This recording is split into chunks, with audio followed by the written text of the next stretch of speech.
Good morning plus one class. कल जो है हम लास्ट कर रहे थे वो हमने किया था चैप्टर यूनिट फर्स्ट का जो है मोल फ्रैक्शन जो है लास्ट टॉपिक हमने किया था। तो बेटा मोल फ्रैक्शन से आगे इसको कंटिन्यू करते हैं। और देखो लास्ट वगैरह तो सारे यहाँ से कट चुके हैं आपके पास, वो इतने इंपॉर्टेंट भी नहीं है अब यहाँ पे आपके लिए। तो एक इसमें जो यूनिट में बच गया वो तो एक तो मोल फ्रैक्शन है और एक इसके अंदर आपके पास जो मैंने मोल फ्रैक्शन तो मैंने कल करवाया था। अब इसके अंदर जो आपके पास बच गया वो बच गया रिएक्शंस इन सॉल्यूशन, कि सॉल्यूशन के अंदर जो रिएक्शंस हो वो कैसे होती हैं, उसकी हम कैलकुलेशन कैसे करते हैं। ठीक है, अब यहाँ पे आपके पास 8 जो है यहाँ से यूनिट्स आएंगे और वो जो 8 हम यहाँ से डिस्कस करेंगे और ये यूनिट आपकी कंप्लीट हो जाएगी। ठीक है, तो सबसे पहले हम क्या करेंगे बेटा, सबसे पहले आपके पास जो मैं 8 अगर लिखूँ यहाँ से, सबसे पहले आपके पास आती है मास परसेंट। ठीक है, मास परसेंट। सेकंड आपके पास आती है मोल फ्रैक्शन।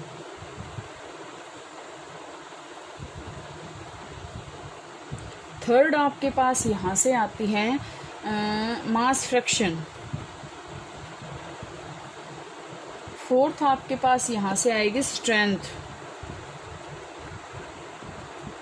फिफ्थ आपके पास आएगी मोलैरिटी। सिक्स्थ आपके पास आएगी नॉर्मेलिटी। सेवंथ आपके पास आएगी मोलैलिटी और एट्थ आपके पास आएगी पार्ट्स पर मिलियन ppm। ठीक है, ये 8 जो है डायमेंशंस हैं ये आज हम पढ़ेंगे यहाँ से। और इम्पोर्टेंट है बेटा, यहाँ से स्टेट के बेस पे आपसे क्वेश्चन जो है पुटअप किए जाते हैं। ठीक है, तो सबसे पहले हम पढ़ते हैं मास परसेंट। मास परसेंट हम जो है कैसे निकालते हैं, मास परसेंट निकालने का देखो आपके पास मास परसेंट हम कैसे निकालेंगे। मास परसेंट कैसे निकालेंगे, मास ऑफ सोल्यूट, ठीक है, over mass of solution. 9th class में भी था ये आपके में। परसेंट निकालना तो इनटू हम क्या करेंगे 100 करेंगे, और ये भी किस में आएगा ग्राम में, और ये भी किस में आएगा ग्राम में आएगा।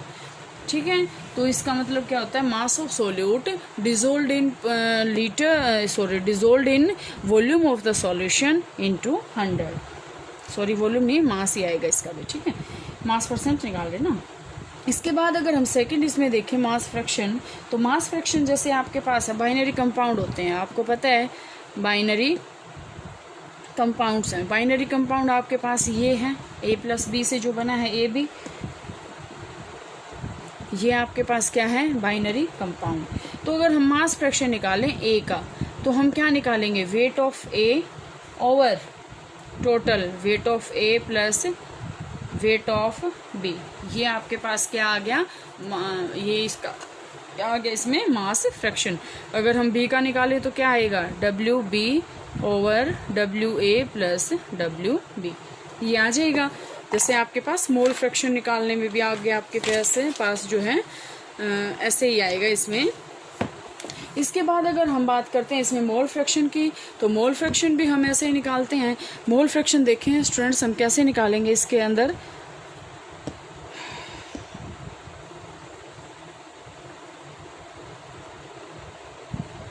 Mole fraction. मोल फ्रैक्शन देखो आपके पास कोई भी बाइनरी सॉल्यूशन ले लिया हमने, उसके अंदर नंबर ऑफ मॉलिक्यूल हैं, मोल हैं A और दूसरे में है number of molecule of B।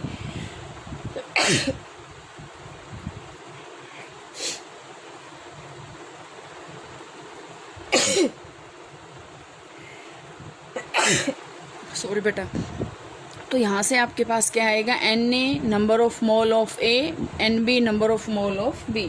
तो हमें मोल फ्रैक्शन निकालना है, मोल फ्रैक्शन हमें A का निकालना है। तो हम कैसे करेंगे, Na over Na plus NB, वही सेम है आपके पास। और इसको हम किसके साथ डिनोट करेंगे, XA। तो हम मोल फ्रैक्शन B का कैसे निकालेंगे, NB over Na plus NB। ठीक है, यहाँ से आपके पास ये क्लियर हो जाएगा।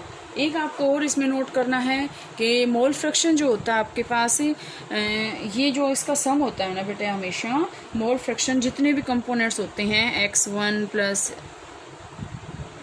x2 प्लस एक्स आई, ठीक है। यहाँ पे इसका सम हमेशा 1 होता है। ये क्वेश्चन बहुत बार आपसे पूछा जाता है, इसी से आपके पास क्वेश्चन बनेंगे।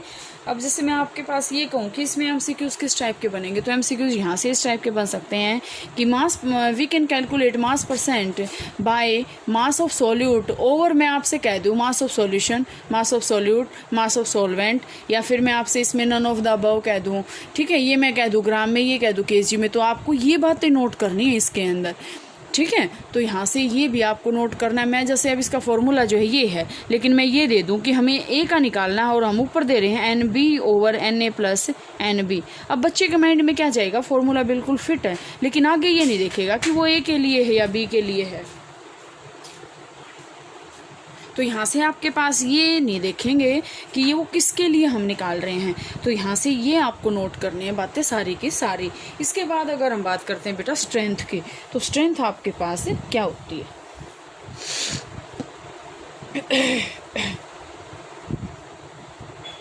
स्ट्रेंथ देखें ध्यान से, स्ट्रेंथ आपके पास होती है amount of solute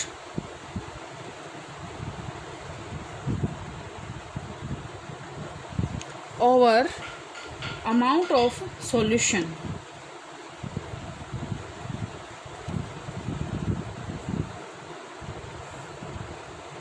amount of solute ये आपके पास किस में आएगा, ग्राम में, और सॉल्यूशन की अमाउंट किस में आएगी, लीटर में। ये आपको ध्यान रखना है इसके अंदर कि यही आपके पास स्ट्रेंथ होती है।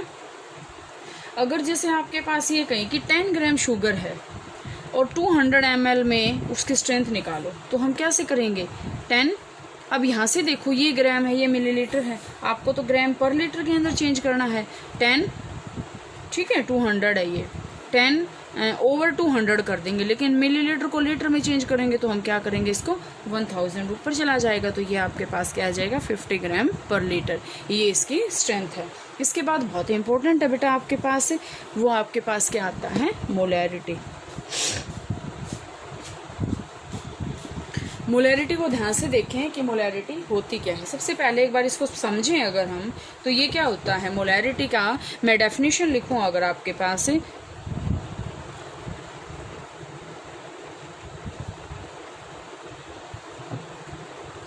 नंबर ऑफ मोल्स ऑफ किसकी, सोल्यूट का, ओवर हम क्या लिखेंगे इसके, volume of solution in litre.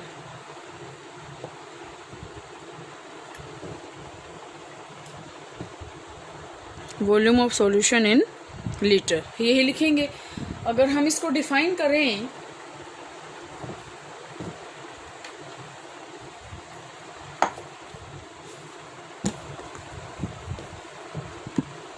तो ये आपके पास क्या होता है, number of moles of the solute dissolved इन पर वॉल्यूम सॉल्यूशन ऑफ द, या पर लीटर ऑफ द सॉल्यूशन, यही हम करेंगे इसमें।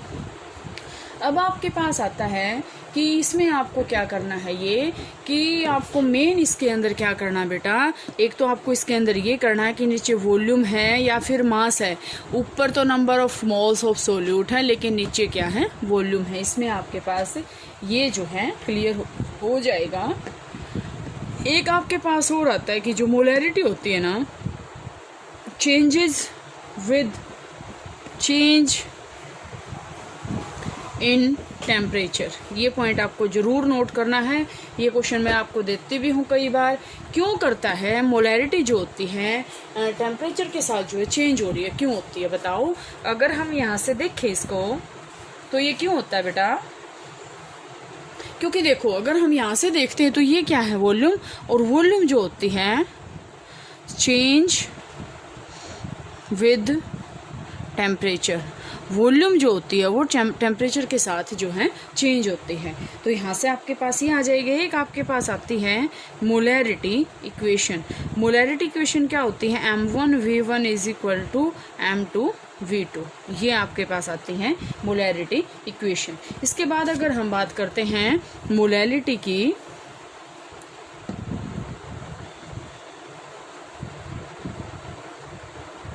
मोलैरिटी आपके पास क्या होती है, ये number of moles of solute, ठीक है, एज इट इज़ है। लेकिन यहाँ पे आपके पास क्या होता है, मास ऑफ सोलवेंट इन ग्राम, ठीक है। मोलैलिटी आपके पास क्या होती है, mass of solvent in gram, okay.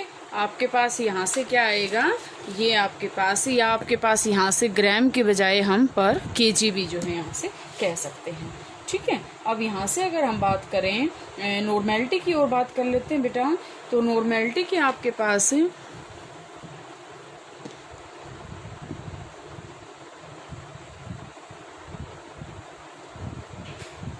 Normality आपके पास होती क्या है, these are number of gram equivalents of solute over volume of solution in litre. ध्यान से देखना बच्चे, एक ही मोलैलिटी के अंदर ही सिर्फ सोलवेंट का जो है मास आया है, बाकी में आपके पास सभी में दोनों जो मोलैलिटी और नॉर्मेलिटी है वो हम सॉल्यूशन की जो है वॉल्यूम लेंगे। लेकिन एक के अंदर आपके पास क्या आया है, उसके अंदर ही आपके पास ये आया है कि उसके अंदर आपके पास मास ऑफ सॉल्वेंट आया है, लेकिन इनमें सभी में क्या है, वॉल्यूम ऑफ सॉल्यूशन। अब आपके पास आता है कि अगर हमें इसमें आपके पास जो है ये जो है नॉर्मेलिटी के अंदर आपको ग्राम इक्विवेलेंट निकालना आना चाहिए पहले। तो नॉर्मेलिटी का जो है ग्राम इक्विवेलेंट हम कैसे निकालेंगे, ग्राम इक्विवेलेंट निकालने का जो फॉर्मूला होता है आपके पास, देखो ध्यान से,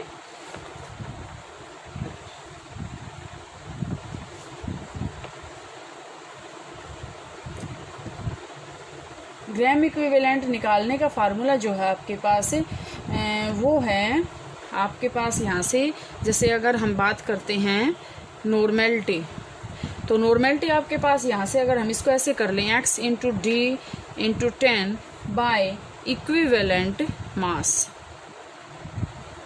ठीक है। x इंटू डी का मतलब क्या है, मोलर मास,